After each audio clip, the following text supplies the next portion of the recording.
Modern बहू, धार्मिक सास। हाँ भाई, कौन हो? किससे मिलना है? जी मैं जोमेटो से आया हूँ। आपके यहाँ से नूडल्स का ऑर्डर आया था। तभी वहां आलिया आ जाती है। अरे माँ जी, रोज तो हम घर का खाना खाते ही हैं, इसलिए मैंने सोचा कि आज सबके लिए नूडल्स मंगा लेती हूँ।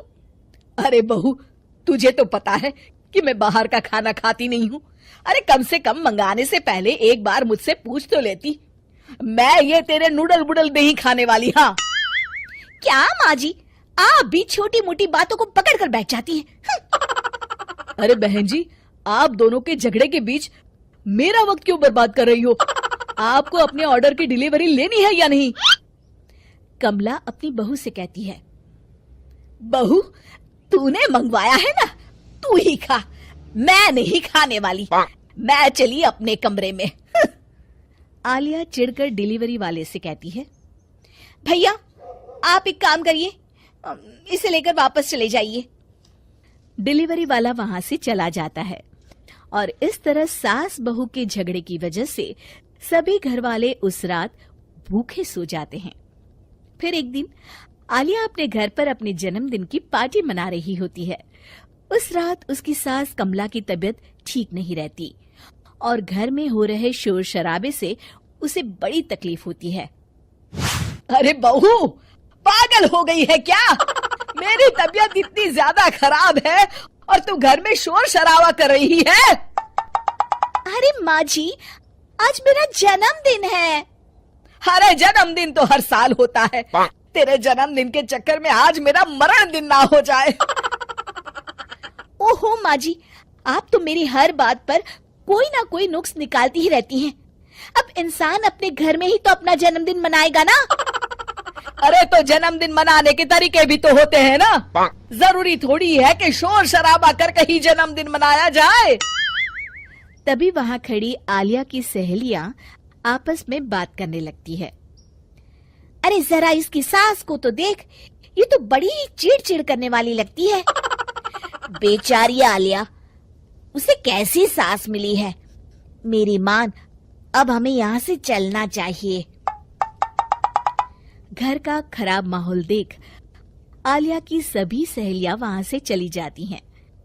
अपनी सास का ये बर्ताव देख आलिया भी मुंह फुलाकर अपने कमरे में चली जाती है। इस तरह दोनों के झगड़े दिन ब दिन बढ़ते चले जाते हैं। देखते ही देखते दोनों सास बहू की तूतू मेमे के चर्चे पूरे मोहल्ले में होने लगते हैं। फिर एक दिन, माँ, अभी कुछ दिनों के लिए बच्चों की स्कूल की छुट्टियां लगी हैं। मैं सोच रहा था हम कहीं बाहर घुमाते हैं। क्या कहती हैं आप? हाँ हाँ बेटा, ये तो बहुत अच्छी बात है। मैं तो कब से वैष्णो देवी जाने की सोच रही थी। चलो इसी बहाने माता के दर्शन भी हो जाएंगे। कमला की बात काटते हुए आलिया कहती है, अरे नहीं नहीं, वैष्णो देवी जाकर क्या करेंगी? मेरी एक सहेली पिछले साल ही गई थी। रास्ते भर बेचारी तकलीफ से गुजरते गुजरते वहां पहुंची। आज तक पछता रही है। वैष्णो देवी भी कोई घूमने वाली जगह है क्या? एक काम करते हैं, हम लोग शिमला चलते हैं। अरे नहीं बहू, बच्चों को धार्मिक स्थानों पर ले जाने से उनमें अच्छे संस्कार आते हैं और वैसे भी माता के दर्शन किस्मत वालों को ही मिलते हैं। नहीं नहीं माँ जी, मैंने सोच लिया है, हम लोग शिमला जाएंगे। अरे मैंने एक बार कह दिया ना, हम सब वैष्णो देवी जाएंगे। माँ, तुम वैष्णो देवी जाओ और आलिया तुम शिमला चली जाओ। मैं बच्चों के साथ घर में ही रहूंगा। अरे लेकिन आप ये क्या कह रहे हैं? अरे तो और क्या करूं? तंग आ गया हूं मैं तुम दोनों की रोज की झिकझिक से। बस खत्म करो, कहीं नहीं जा रहे हम। घूमने का प्रोग्राम कैंसिल। इतना कहकर राहुल वहां से चला जाता है। उस दिन के बाद से दोनों सास बहू एक दूसरे से मुंह फुलाए रहने लगती है। फिर एक दिन, अरे बहू, आज मुझे बाजार जाना है, चलेगी तू? हाँ माँ जी, मुझे भी काफी सामान खरीदना है, चलिए चलते हैं। दोनों बाजार पहुंच जाते। और खरीदारी करते समय किसी चीज को लेकर दोनों में बहस हो जाती है। अरे तुझे कुछ नहीं समझता, बाहर से दिखने में अच्छा दिख रहा है, 4 दिन भी नहीं चलेगा ये। अरे मैं कह रही हूँ ना, आप एक बार इसे लेकर तो देखिए, ये बहुत अच्छा है। अरे बहू, मैंने अपने बाल धूप में सफेद नहीं किए हैं, कपड़े को दूर से देखकर बता सकती हूँ कि कौन सा अच्छा है और कौन सा नहीं। अरे वाह माँ जी, मतलब मैं बेवकूफ हूँ, मुझे कुछ नहीं समझता है। तभी दोनों की बातें सुनकर दुकान वाला झुंझला कर कहता है, अरे माँ जी, आप दोनों अपना झगड़ा दुकान के बाहर जाकर करिए, मेरी दुकानदारी खराब मत करिए। अरे तू कैसी बात कर रहा है?